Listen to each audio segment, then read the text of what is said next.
Tenang aja, mun ulun sudah bepandair, semua beres, misalkan dan sebagainya. Sebut je nama ulun di hadapan sidin tuh, insya Allah semua beres. Ya. Kenapa urusan ngalih kah? Ngalih. Sini. Nih surat, serahkan ke sidin. Kemudian muncul ujuk, ini hati-hati. Kan sering kali terjadi seperti itu. Ya. Ini bisa mengarah kepada kesombongan.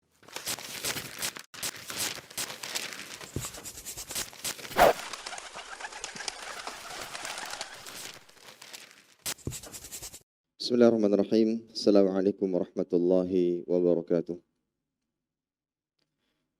Innal hamdalillah nahmaduhu wa nasta'inuhu wa nastaghfiruhu wa nastahdihi wa natubu ilaih wa na'udzu billahi min shururi anfusina wa sayyiati a'malina man yahdihillahu fala mudilla lahu wa man yudlilhu fala hadiya lahu.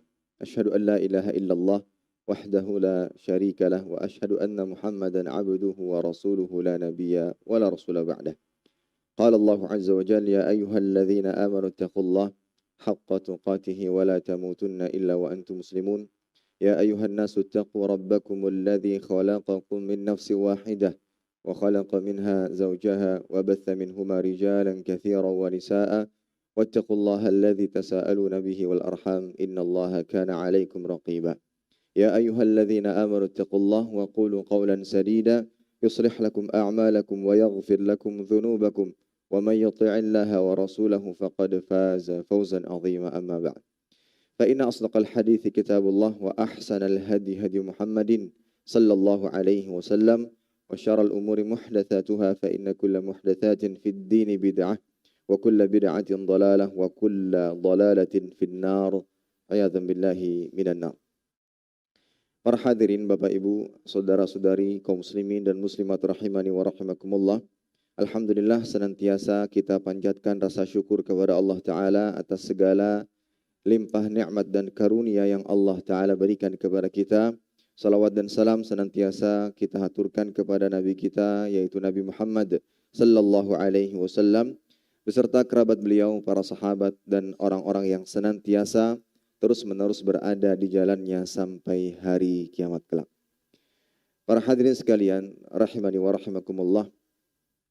Pada kesempatan ini ada sebuah nasihat yang ingin kita sampaikan yang ditujukan untuk pembicara pertama kali dan mudah-mudahan bermanfaat bagi yang lainnya. Terutama di masa saat ini yang mana sebagian besar kita beriktikaf, sebagian besar kita menghabiskan waktu untuk memperbanyak ibadah di malam-malamnya, baik dengan membaca Al-Quran, sholat malam, atau ibadah yang lainnya. Maka satu yang harus kita selalu jaga, yaitu menjaga amal kita dari perbuatan-perbuatan yang bisa menghilangkan pahalanya. Sayang sekali jika seandainya jerih payah kita, rasa lelah dan rasa letih, sampai terkantuk-kantuk terkadang, kemudian hilang dan lenyap begitu saja pahalanya karena satu atau dua perbuatan. Para hadirin sekalian, rahimani wa rahimakumullah. Ada perkataan yang menarik dari Al-Hafidh Ibn Rajab Al-Hambali rahimahullah ta'ala. Ketika beliau mengomentari sebuah hadis terkait pertanyaan dari Ibunda Aisyah radhiyallahu ta'ala anha kepada Nabi sallallahu alaihi wasallam. Beliau mengatakan, "Ara'aita in alimtu ayyu lailatin lailatul qadar, ma aqulu fiha?" Bagaimana tanggapanmu apabila aku mengetahui kapan terjadinya malam Lailatul Qadar? Apa yang aku akan ucapkan? Kata Nabi sallallahu alaihi wasallam, "Quli Allahumma innaka 'afuwun tuhibbul 'afwa fa'fu anni." Katakanlah, ya Allah, sungguhnya Engkau Maha pemberi maaf, Maha pemberi ampunan, dan suka memberikan ampunan, maka maafkanlah aku. Ampunilah dosa-dosaku. Yang menarik adalah apa yang dikatakan oleh Imam Ibn Rajab Al-Hambali terkait hadis di atas. Beliau mengatakan, "Wa innama amrun bisu'alil 'af fi lailatul qadar ba'da al-ijtihad fil a'mali fiha wa fi layalil 'ashr li'anna al-'arifin yajtahiduna fil a'mal thumma la yarawna li anfusihim 'amalan salihan wala halan wala maqala fayarji'una ila su'alil 'afwi kahalil mudhnibil muqassir." Sesungguhnya perintah untuk meminta dan memohon kepada Allah Ta'ala ampunan atas dosa-dosa yang dilakukan. Ba'dal ijtihad fil a'mali fiha. Setelah berijtihad, bersungguh-sungguh melakukan ketaatan, melakukan ibadah di 10 hari terakhir. Dari awal 10 hari terakhir sampai saat ini dan sampai akhir nanti kan ijtihad. Berijtihad sungguh-sungguh, bergadang malam, baca Quran, sholat malam, letih, capek pun dirasakan. Namun ketika mendapati malam Lailatul Qadar, jika seandainya kita tahu itu malam Lailatul Qadar, apa yang diminta? Minta ampunan. Minta ampunan. Mungkin dari satu sisi, lah ini kan habis melakukan perbuatan ketaatan. Lantas kenapa kita meminta ampunan? Karena sejatinya hakikat orang-orang yang betul-betul bertakwa, hamba-hamba yang bijak. Yajtahiduna fil a'mal. Mereka berijtihad dalam beramal. Thumma la yarona li anfusihim amalan salih. Sementara mereka tidak memandang diri mereka telah melakukan yang paling baik. Telah melakukan banyak kebaikan. Amalan salih wala hala wala maqa. Fayarji'una ila su'alil afi. Kemudian setelah selesai ibadah mereka kembali meminta ampunan kepada Allah Subhanahu wa Ta'ala. Dan ketika meminta, keadaan mereka seperti pendosa yang banyak dosanya, yang banyak kekurangannya. Inilah keadaan hamba-hamba yang baik, yang bertakwa. Ketika mereka beribadah, seakan-akan mereka butuh kepada ibadah tersebut. Banyak ibadah yang dilakukan.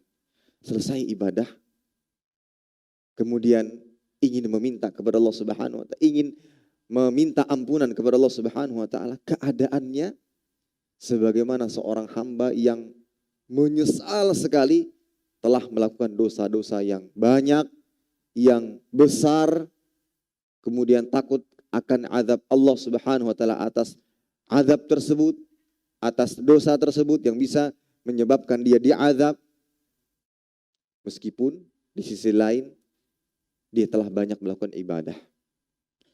Maka lihat para salafus saleh terdahulu. Contohnya Umar bin Khattab radhiyallahu ta'ala, bagaimana terkenalnya beliau dengan ketegasan. Bahkan ditakuti oleh musuh-musuhnya, musuh-musuh Islam. Namun di sisi lain beliau dikenal dengan baka, yang mudah menangis. Yang mudah menangis. Ini para hadirin sekalian yang Allah Subhanahu wa Ta'ala. Yang mana hal ini memberikan pelajaran kepada kita untuk tidak merasa ujub dengan amalan kita. Dan ujub itu salah satu perbuatan yang merupakan kesyirikan yang bisa menghapus pahala. Ujub. Ya. Nah di momen-momen seperti ini, berkumpul di sebuah masjid, banyak ibadah, seringkali orang-orang terkena dan terserang penyakit ini yang namanya ujub dan juga nanti riya. Mudah sekali. Karena dilihat oleh orang lain, disaksikan, ini mudah sekali muncul ujub. Kalau kita kembali kepada nasihat tadi, ini memberikan pelajaran agar tidak ujub. Habis selesai ibadah, habis sholat malam, sudah baca Quran, ini sepertinya waktu yang tepat untuk berdoa. Dan ketika berdoa kepada Allah Subhanahu wa Ta'ala, keadaan kita sebagaimana keadaan pendosa yang menyesali perbuatan-perbuatan dosa yang sebelumnya kita lakukan. Maka dalam beribadah para hadirin sekalian, hadirkanlah perasaan bahwa kita masih banyak dosa. Hadirkanlah perasaan bahwa kita masih sangat butuh kepada amal ibadah kepada Allah Subhanahu wa Ta'ala. Sehingga apa? Istiqamah. Nah, ini para hadirin sekalian yang Allah Subhanahu wa Ta'ala.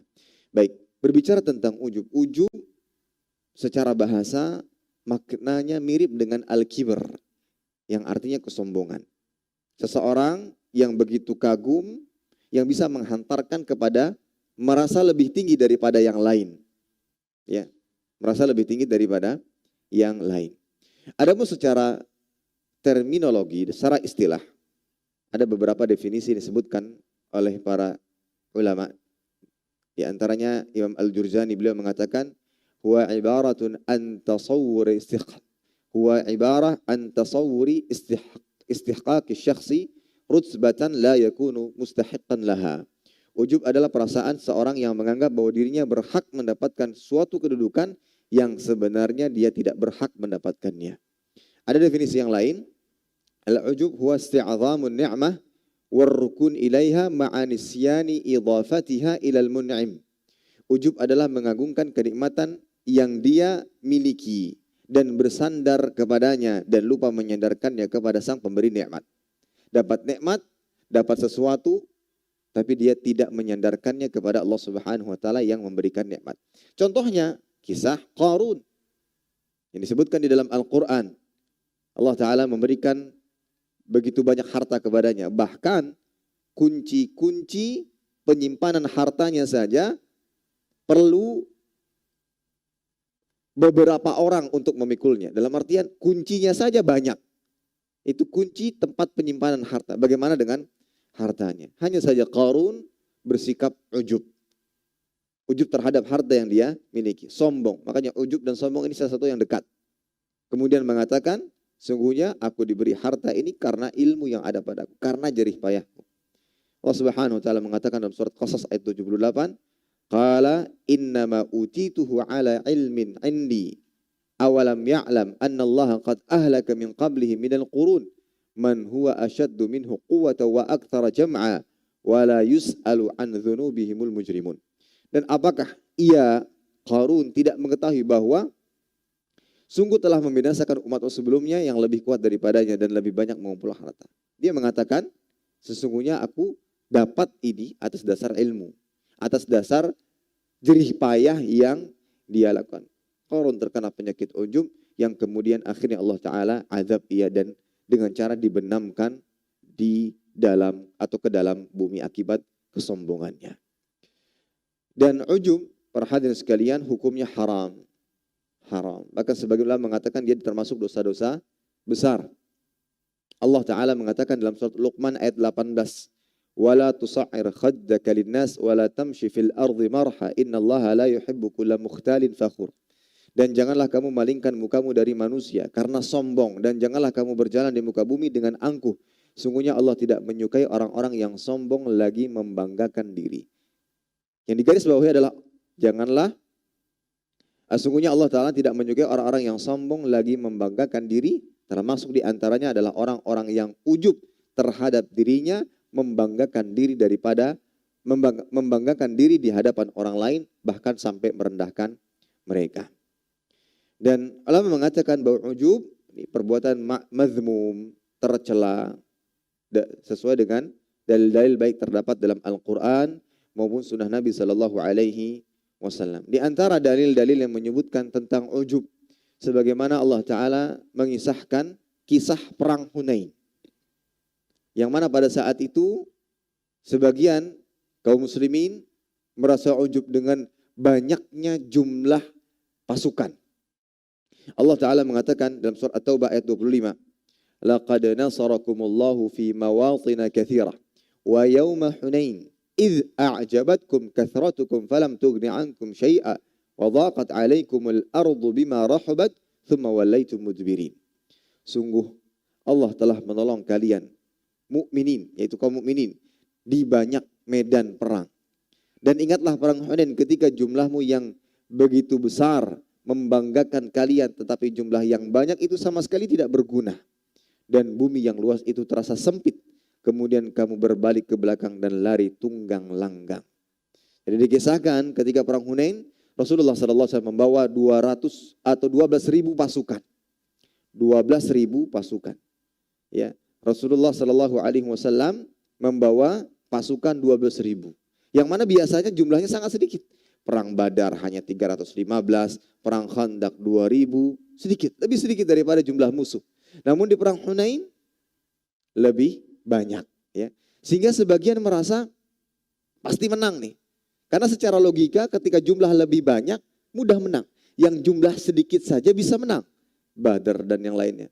Otomatis ketika banyak lebih mudah menangnya. Sehingga ada yang mengatakan lan nughlabal yauma min qillah. Pada hari ini tidak akan kalah kita.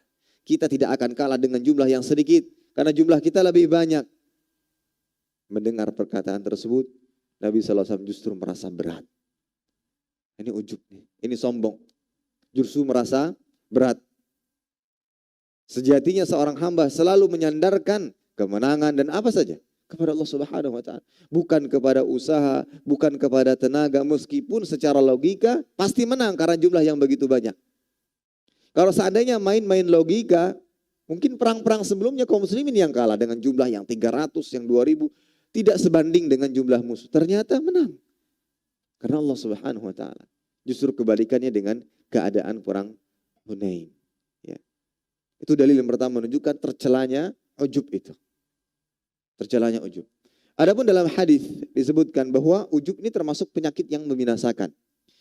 Dalam hadis yang diriwayatkan Imam Tabrani dan disahihkan oleh Syalbani rahimahullah taala, "Thalathu muhlikat. Syuhhun muta' wa hawan muttaba' wa ijabul mar'i bi nafsihi." 3 perkara yang membinasakan, itu rasa pelit yang ditaati, hawa nafsu yang diikuti, ya. Dan ujubnya seorang hamba terhadap dirinya sendiri. Jadi ujub termasuk penyakit yang membinasakan. Begitulah dalam hadis yang diriwayatkan Imam Baihaqi, "Lau lam takunu tudzibun khasyitu 'alaikum ma huwa akbar min dzalikal ujub." Al-ujub. Jika kalian tidak berdosa, aku khawatir menimpa kalian lebih besar daripada dosa, yaitu ujub dan ujub. Ya. Maka bukan berarti ya udah berdosa saja, tidak. Ini maksudnya adalah agar kita selalu menjaga hati kita. Ketika merasa tidak pernah melakukan dosa, selalu taat kepada Allah Subhanahu wa taala, maka berhati-hati dengan dosa yang lain yang dinamakan ujub. Dosa yang tidak terasa bahwa dia telah melakukannya dan bisa menghapus pahala. Dan di antara dampak-dampak ujub, yaitu bisa menghantarkan kepada penyakit-penyakit kronis lainnya. Yang pertama, lupa bersyukur kepada Allah Subhanahu wa taala. Padahal bersyukur adalah perintah. Ibadah yang diperintahkan, yaitu untuk bersyukur kepada Allah Subhanahu wa taala. Orang yang ujub akan lupa bersyukur. Karena dia menyandarkan apa yang dia telah lakukan itu atas jerih payahnya sendiri. Baik itu ibadahnya, baca Quran beberapa kali khatam, sholat malam sekali, sholat malam 1 juz. Dia lupa bersyukur bahwa semua itu pada dasarnya adalah pertolongan dari Allah Subhanahu wa taala. Ya. Dan tidak bersyukur dosa besar. La in syakartum la azidannakum wa la in kafartum inna azabi lasyadid. Diingatkan oleh Allah Subhanahu wa taala, orang yang tidak bersyukur, ingat azabku sangat pedih. Kemudian di antara dampak dari ujub juga adalah merendahkan orang lain. Ghamtun nas, merendahkan orang lain. Hilang sikap tawadhu'nya. Suka meremehkan orang lain. Yang juga termasuk di antaranya sombong. Merasa lebih tinggi. Ketika sedang i'tikaf, dia sedang baca Quran, terdiam sejenak. Toleh kanan, toleh kiri. Yang lainnya sudah terkantuk-kantuk tertidur. Kayaknya saya yang paling kuat di sini baca Quran. Yang lainnya enggak seberapa. Mungkin saya yang paling hebat. Merendahkan orang lain. Ya. Membaca Quran, kita sudah lembaran yang sebelah kanan itu lebih tebal. Ya, lebih tebal. Yang lihat di orang lain, baru lembarannya masih sedikit. Pada lihat, masih Al-Baqarah. Padahal bisa jadi dia sudah selesai, sudah balik lagi. Atau mungkin beberapa kali. Ada sebagian orang ngerasa lembaran yang paling kanan ini tebal. Saya yang paling banyak di sini baca Qurannya. Mudah merendahkan orang lain. Merasa lebih tinggi daripada orang lain. Padahal kita tahu sombong itu perbuatan yang menghalangi seorang masuk surga. Nabi SAW mengatakan, la yadkhul jannata man kana fi qalbihi mithqalu dzarratin min kibr. Tidak akan masuk surga orang yang ada dalam hatinya terdapat seberat zarrah dari kesombongan. Sebesar biji sawi atau yang semisalnya. Ya, hati-hati dengan ujub ini. Hati-hati dengan ujub ini. Ya. Imam Ibn Qudamah mengatakan, "I'lam annal ujuba yad'u ila al-kibr li'annahu ahadu asbabihi fayatawalladu minal ujub al-kibr wa minal kibr al-afat al-kathira wa hadha min ma'al khalq." Ketahuilah bahwasanya kesombongan itu lebih parah daripada ujub. Ya, sungguhnya ketahuilah bahwasanya ujub itu bisa membawa kepada kesombongan. Ketahuilah sungguhnya ujub itu bisa membawa kepada kesombongan karena dia termasuk sebab yang bisa melahirkan kesombongan. Fa yatawalladu minal ujub al-kibr, maka kesombongan itu akan lahir dari ujub. Berawal dari ujub yang kemudian sombong, yang kemudian meremehkan orang lain. Batarul haq wa ghamtun nas. Sombong itu menolak kebenaran dan merendahkan orang lain. Dan termasuk juga dampak buruk dari ujub adalah pemutus keistiqamahan dalam beramal. Merasa sudah cukup beramal. Merasa tidak pernah berbuat dosa. Ya. Ini bahayanya daripada ujub.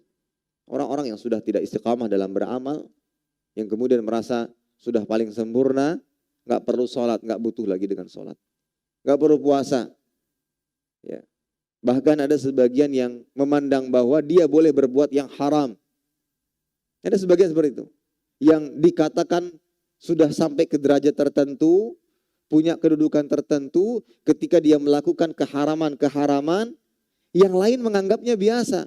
Dan memberikan uzur, dia Pak boleh melakukan, kita nggak boleh, kita belum sampai derajatnya. Oh kalau dia waduh boleh itu. Ini ujub, yang pada akhirnya putus dalam beramal. Ya putus dalam beramal. Ini para hadirin sekalian. Dan ujub ini dosa, termasuk kesyirikan. Dan dia bisa menghapus amal. Ya. Ya, sebagian ulama memasukkan ujub bagian dari kesyirikan. Dan Imam Nawawi mengatakan bahwa ujub termasuk perbuatan yang bisa menghapus amal. Ya, ini kesamaan ujub dengan riya itu menghapus amal. Bisa menghapus amal. Akan tapi ya, memang ada perbedaan antara riya dengan ujub. Ada perbedaan riya. Kesamaannya menghapus amal. Tapi ada perbedaan. Yang pertama, perbedaan letak kesyirikannya. Dan nanti kita akan tahu mana yang lebih besar dosanya antara riya dengan ujub. Letak kesyirikan. Riya itu berkaitan dengan orang lain. Yang mana dia menyekutukan Allah Ta'ala dengan orang lain. Sederhananya, ketika dia ibadah, ingin dipuji orang lain. Ingin mendapat ganjaran dan balasan dari orang lain. Itu riya. Tetapi kalau ujub, ini adalah perbuatan syirik dengan dirinya sendiri. Dalam artian dia menyekutukan Allah Ta'ala dengan dirinya sendiri. Dia memandang keberhasilan yang didapatkan itu dengan usahanya. Ini sama halnya dengan dia menyekutukan Allah Ta'ala dengan dirinya sendiri. Bukan campur tangan Allah. Allah nggak punya andil dalam keberhasilan saya. Saya seperti itu. Dari sisi sini kita lebih tahu mana yang lebih besar dosanya. Kemudian dari sisi tauhid yang dirusak. Riya ini merusak tauhid uluhiyah. Karena ketika dia beribadah ditujukan bukan kepada Allah Subhanahu wa taala. Tapi kalau ujub, syiriknya merusak apa? Rububiyah. Merusak rububiyah. Ya, karena tauhid rububiyah itu tauhid yang meyakini bahwa Allah Ta'ala yang bisa menolong, menentukan segala keberhasilan. Itu kan tauhid rububiyah.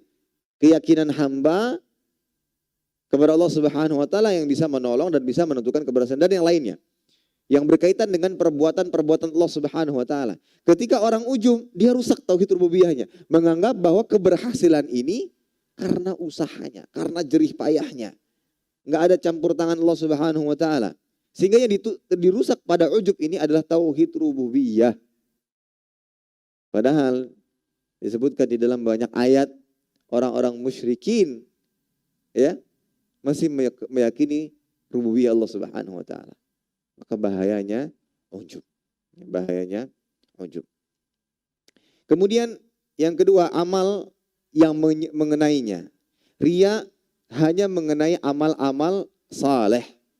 Riya hanya mengenai amal-amal saleh saja. Ya seperti ya, ibadah lah. Ya, salat, sedekah, haji, umrah, dakwah, membaca Al-Quran. Mengenai amal-amal saleh. Ujub dia bisa mengenai amal saleh dan juga perkara-perkara duniawi.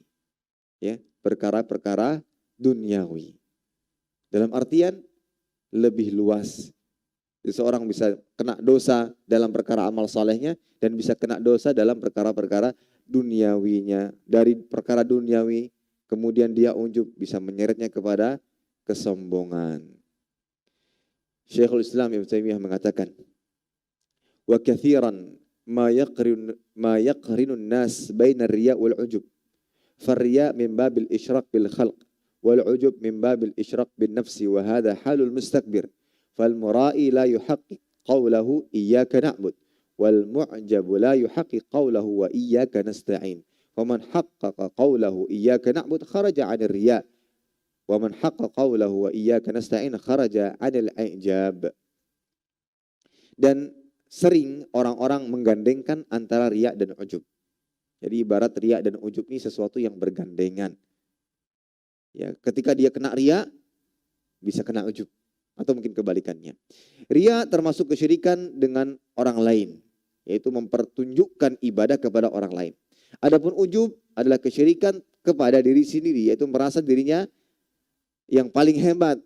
Dia berhasil atas jerih payah dirinya sendiri. Dan ini merupakan kondisi orang-orang yang sombong.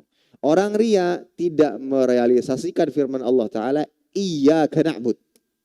Hanya kepadamulah kami menyembah. Orang riya tidak mewujudkan dan merealisasikan firman tadi. Iyyaka na'bud. Dan orang ujub tidak merealisasikan apa? Iyyaka nasta'in. Hanya kepadamulah kami meminta pertolongan. Kenapa? Karena dia merasa dirinya sendiri sudah bisa. Ya. Dan barang siapa yang merealisasikan iyyaka na'bud wa iyyaka nasta'in, maka dia akan keluar dan terbebas dari penyakit ujub dan riya. Ketika ada perasaan ujub dalam hati kita, maka ingat hal-hal berikut. Yang membuat kita, untuk apa ujub? Untuk apa berbuat ujub? Yang pertama, sudahkah kita yakin amalan-amalan kita itu didasari di atas keikhlasan? Padahal ciri-ciri orang yang ikhlas tidak merasa ikhlas. Ciri-ciri orang yang ikhlas itu tidak merasa ikhlas. Faqdu ru'yatil ikhlas. Hilang pandangan dirinya ikhlas. Itu ciri orang-orang ikhlas. Sehingga sejatinya dia tidak bisa memastikan ini diterima atau tidak. Gitu. Kan keikhlasan itu sebab diterimanya amal hamba. Sementara orang yang ikhlas itu, dia tidak merasa sudah ikhlas. Dia masih ada kekhawatiran amalnya tidak diterima. Dari sisi mana dia mau ujub? Dari sisi mana dia mau sombong? Para hadirin sekalian, kita sekarang banyak yang beramal ini, banyak ibadah. Tapi semuanya sama-sama, derajatnya sama. Apa? Tidak mengetahui amalnya diterima atau tidak. Gitu.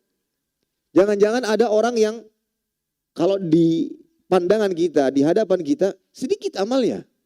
Sedikit amalnya. Nggak kelihatan. Mungkin kita mandangnya remeh, rendah. Dari sisi banyaknya amal. Ternyata amalnya mungkin diterima. Dalam artian ini status kita sama. Mau yang banyak ibadah, mau yang sedikit, mau yang apa. Kita semua nggak tahu amal kita diterima atau tidak. Lantas untuk apa kita ujub gitu. Yang ini mungkin baca Al-Quran yang sudah 3 kali hatam, yang ini belum hatam misalkan.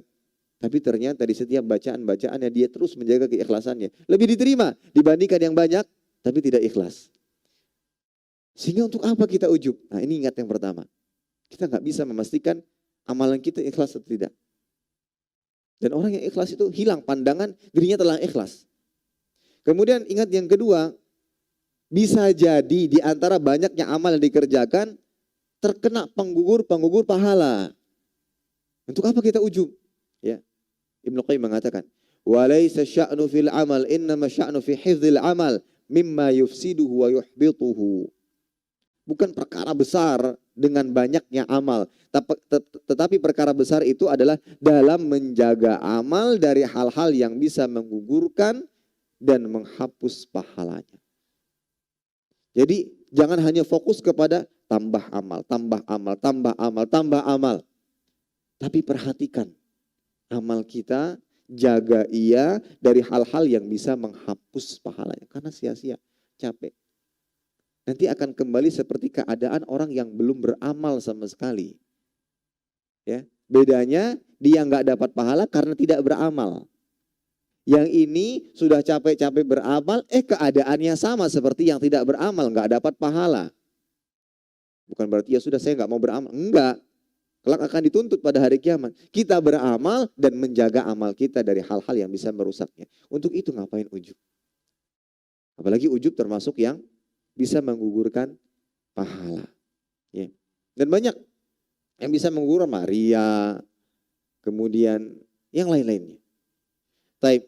Kemudian juga yang harus kita ingat agar kita tidak ujub adalah yang paling utama itu adalah hati dan keimanan hamba. Bukan amalan yang zahir. Tapi bagaimana hati hamba ketika mengamalkannya. Bagaimana iman hamba ketika mengamalkannya. Untuk itu dalam puasa. Man shama ramadhana imanan wahtisaba. Ghufira lahu ma taqaddama min dhanbi. Begitu pula orang-orang yang mengejar malam Lailatul Qadar. Anggap saja malam ini malam Lailatul Qadar. Ya. Karena mungkin ada tanda-tanda cerah, terang, merasa tenang di pagi harinya, matahari tidak terlalu terik. Tapi apa kata Nabi SAW? Man qama Lailatul Qadri imanan wa ihtisab. Berkata dengan hati. Ya. Mungkin yang lainnya dapat, meskipun dia mungkin tetap berdiam diri di masjid, sama-sama dengan yang lainnya, mungkin juga baca Al-Quran dengan yang lainnya. Tapi yang membedakan, ini dapat, ini nggak dapat. Kenapa? Iman dan wahtisab. Inilah yang membedakan. Itulah yang diperhatikan Allah Subhanahu wa Ta'ala. Bukan yang nampak. Tapi amalan tersebut ini dasari dengan keimanan dan mengharapkan pahala dari Allah Subhanahu wa Ta'ala. Kemudian yang lainnya yang harus kita ingat. Dan ini yang sudah kita ketahui, yang harus selalu kita hadirkan. Bahwa baik tidaknya amal itu tergantung pada akhirnya. Lantas untuk apa kita ujub dengan amal-amal yang sudah kita lakukan? Yang sebelumnya banyak, baik sudah di awal-awal Ramadan sudah banyak menghatamkan, sudah banyak prestasi ibadahnya. Tapi bukan itu yang dijadikan ukuran. Tapi akhirannya. Untuk Ramadan ya di hari-hari akhir ini. Untuk hidup ya nanti. Di penghujung kehidupan kita. Sebelum kita menghembuskan nafas terakhir kita. Bagaimana keadaan kita? Pada waktu itu kita berbuat apa? Itulah yang menjadi ukuran di hadapan Allah Subhanahu wa Ta'ala. Apakah hamba ini ahli maksiat ataukah taat? Untuk itu Nabi SAW memberikan peringatan.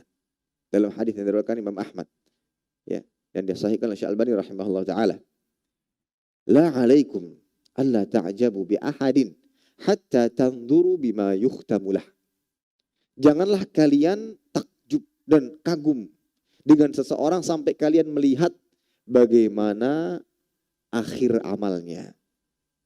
Kemudian beliau memberikan gambar. Fa innal amil ya'malu zamanan min umrihi wa burhatan min dahrihi bi'amalin salihan law mata 'alaihi dakhala al-jannah.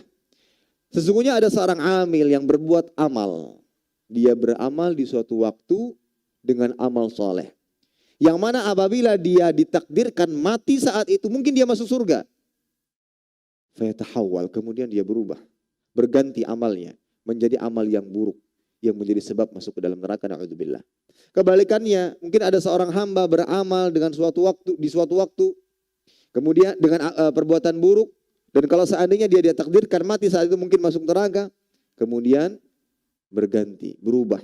Di akhir hayatnya dia berbuat taat. Yang itu bisa menyebabkan masuk ke dalam surga Allah Subhanahu. Kemudian Nabi mengatakan, wa idza aradallah bi 'abdihi khairan ista'malahu qabla mautih. Apabila Allah Subhanahu wa taala menginginkan kebaikan dalam diri seorang hamba, Allah taala akan menggunakannya sebelum wafatnya. Allah taala akan menunjukinya sebelum wafatnya. Para sahabat bertanya, "Ya Rasulullah, wa kaifa yasta'miluhu?" Wahai Rasulullah sallallahu alaihi wasallam, bagaimana Allah taala menunjukkan hamba? Bagaimana Allah taala menggunakan hamba? Nabi mengatakan, yuwaffiquhu li'amalin salihin thumma yaqbiduhu alaih. Allah Ta'ala terus berikan taufik di atas kebaikan dan amal saleh, kemudian diwafatkan pada saat itu. Jadi diwafatkannya hamba pada saat sedang beramal saleh. Tapi kalau sedang beramal saleh, masing-masing di antara kita belum ada yang bisa menjamin. Besok saya masih beramal saleh apa tidak? Jangan-jangan kena syubhat, jangan-jangan kena ini, jangan-jangan kena ini, kemudian berpaling dan semisalnya. Kita sendiri nggak bisa memastikan. Untuk itu kita selalu meminta kepada Allah Subhanahu wa taala agar diwafatkan di atas ketaatan. Ya, kan kita tahu manusia khata, suka berbuat salah, suka berbuat dosa. Kan kita tahu hakikat manusia dan kita manusia. Keadaan kita seperti itu. Untuk itu kita selalu meminta kepada Allah Subhanahu wa taala agar selalu diberikan taufik dan nanti ketika ajal datang dalam keadaan taat, dalam keadaan beribadah, dalam keadaan sudah bertaubat dari perbuatan dosa. Itu hamba-hamba yang Allah taala inginkan kebaikan darinya. Dan itulah penentu. Orang yang ujub itu, ujubnya dengan apa? Dengan amal sudah dilakukan kan? Dan kita tahunya yang menjadi penentu nanti di akhir. Yang menjadi penentu di akhir. Bukan yang lalu. Bukan yang sudah lama. Innamal a'malu bil khawatim. Ini yang harus kita ingat baik-baik.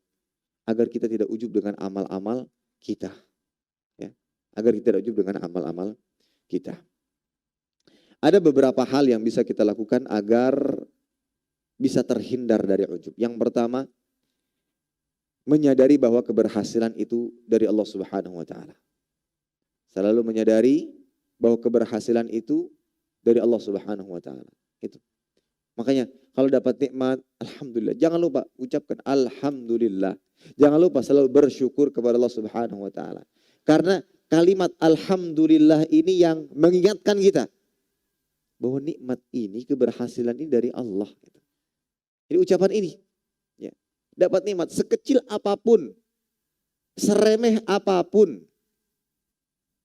dapat ucapkan alhamdulillah. Ya, dapat alhamdulillah. Terutama setelah beribadah. Kita ingatnya alhamdulillah itu habis makan, habis dapat nikmat, habis ibadah ucap alhamdulillah. Alhamdulillah kita sudah selesai, saya sudah selesai baca Al-Quran untuk saat ini. Mudah-mudahan diberikan kemudahan untuk kesempatan berikutnya. Alhamdulillah sudah selesai mendengarkan kajian. Alhamdulillah selesai tarawih. Selalu bersyukur kepada Allah Subhanahu wa taala habis dapat nikmat. Dan yang lebih-lebih lagi harus kita syukuri, yang harus kita ucapkan alhamdulillah, yaitu setelah melakukan ketaatan. Karena itu sebuah karunia dan anugerah Allah Subhanahu. Allah Ta'ala mengatakan tentang perkataan para penghuni surga setelah mereka mendapatkan kenikmatan dari Allah Subhanahu wa taala. Dalam surat Al-A'raf ayat 43.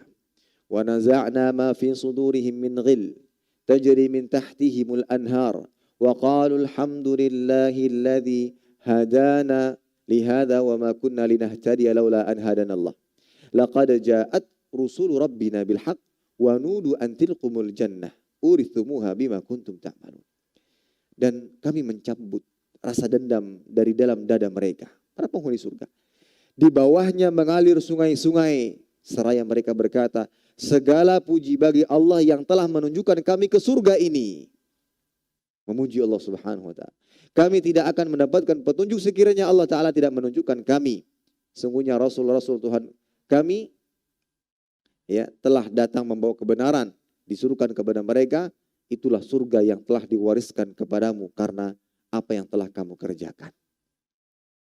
Ya, setiap kali dapat nikmat, sandarkan itu dari Allah Subhanahu wa taala. Insya Allah itu akan menghindarkan kita dari yang namanya ujub. Baik dalam amal saleh, itu yang paling utama, atau dalam perkara dunia. Jangan hanya dalam dunia saja, habis dapat uang, habis dapat makan, atau yang misalnya alhamdulillah, alhamdulillah. Tapi setelah ibadah, lupa. Untuk itu banyak orang yang kena ujub setelah ibadah. Karena mungkin dia lupa mengucapkan alhamdulillah. Lupa bersyukur kepada Allah Subhanahu wa taala.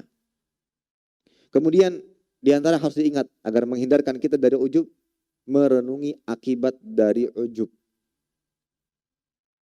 Baik itu dengan siksa akhirat atau mungkin disegerakannya siksa di dunia wal'iyadzubillah sebagaimana yang menimpa Qarun. Allah Ta'ala katakan فَخَسَفْنَا بِهِ وَبِدَارِهِ الْأَرْضِ فَمَا كَانَ لَهُ مِنْ فِئَةٍ أَنْصُرُونَهُ مِنْ دُونِ اللَّهِ وَمَا كَانَ مِنَ الْمُنْتَصِرِينَ. Maka kami benamkan Qarun bersama rumahnya ke dalam bumi, maka tidak ada baginya satu golongan pun yang akan menolongnya selain Allah, dan tidak ada termasuk orang-orang yang dapat membela diri. Makanya kalau harta-harta yang terbenam di bumi akhirnya disebut dengan harta Qarun, harta Qarun. Ya. Meskipun didapat di Indonesia, harta Qarun. Baik. Kemudian yang berikutnya adalah Nah, harus kita ingat, menyadari baik-baik bahwa kenikmatan apa saja itu bisa diambil oleh Allah Ta'ala kapan saja, sesuai dengan kehendak Allah Subhanahu wa Ta'ala. Ya. Baik itu nikmat dunia, apalagi nikmat akhirat. Nikmat yang berkaitan dengan ibadah. Bisa beribadah itu nikmat. Dapat petunjuk itu nikmat. Ada orang-orang yang di perjalanan hidupnya mulus sekali. Mulus. Ya. Dia dilahirkan di dalam keluarga yang sudah mengenal agama. Mengenal agama dengan baik lagi. Mengkaji Al-Quran, Sunnah, itu nikmat. Kemudian mungkin dimasukkan ke dalam pesantren. Dia bermuamal dengan Al-Quran, dengan hadis-hadis Nabi. Terus sampai dia ke jenjang perkuliahan, lulus, dapat gelar LC ya, atau BA, mungkin dapat magistir, kemudian doktorah, sampai doktor. Kemudian di penghujung akhir kehidupannya, di masa-masa tuanya, kenikmatan hidayah ini dicabut. Kena syubhat, ya, kena fitnah. Kemudian dia beralih pemahaman, beralih manhajnya. Dia gunakan ilmunya untuk menelaah hal-hal yang ternyata tidak dibenarkan oleh agama. Dan yang seperti ini ada. Yang seperti ini ada. Setelah dia melewati proses yang luar biasa tadi, dicabut nikmatnya. Ya. Ini yang harus kita ingat baik-baik. Setiap dapat nikmat, ingat, ini Allah punya kuasa untuk mengambilnya kapan saja. Dan yang dikhawatirkan adalah nikmat dicabutnya, dicabutnya kenikmatan dalam agama. Ibadah, hidayah, petunjuk dari Allah Subhanahu. Kalau dunia itu tidak seberapa. Dicabutnya nikmat dunia, yang bahaya ini adalah dicabutnya nikmat dalam agama.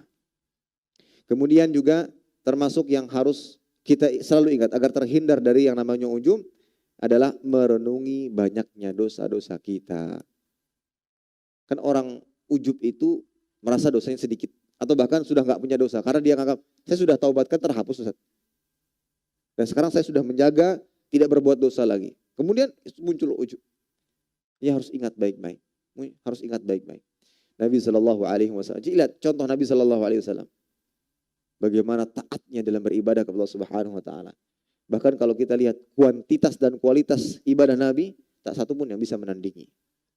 Namun ketika beliau meminta, berdoa, beristighfar, banyak sekali. Ya, banyak beristighfar, banyak meminta. Ya, sebagai bentuk rasa syukur kepada Allah Subhanahu Wa Taala. Nah itu beberapa hal yang bisa membantu kita agar terhindar dari yang namanya ujub. Ingat keberhasilan itu dari Allah Subhanahu Wa Taala. Ingat siksaan Allah Taala atas orang-orang yang ujub baik di dunia atau di akhirat. Ya. Kemudian ingat dosa-dosa kita dan ingat Allah Taala bisa saja mengambil kenikmatan yang ada pada diri kita kapanpun yang Allah Taala inginkan. Maka berdoalah selalu kepada Allah Subhanahu Wa Taala agar senantiasa diberikan taufik, agar senantiasa diberikan petunjuk dan dijauhi dari segala perbuatan dosa. Termasuk di antaranya ujub. Dan model-model ujub itu ada beberapa. Ada orang-orang ujub karena nasab. Ujubnya karena nasab. Keturunan ningrat, keturunan bangsawan, ya, dan segala macam. Mungkin di Banjarmasin keturunannya apa penyebutan. Kemudian di daerah lain ada sebagian orang yang ujub dengan nasabnya. Padahal kita tahu inna akramakum indallahi atqakum. Yang paling mulia di sisi Allah Taala adalah yang paling bertakwa. Maka yang punya garis keturunan baik ya sampai ke bangsawan-bangsawan atau yang semisalnya, hati-hati dengan ujub. Hati-hati dengan ujub. Ya. Kemudian yang lainnya ujub karena paras, wajah tampan, wajah cantik, ya, atau setengah tampan, setengah cantik.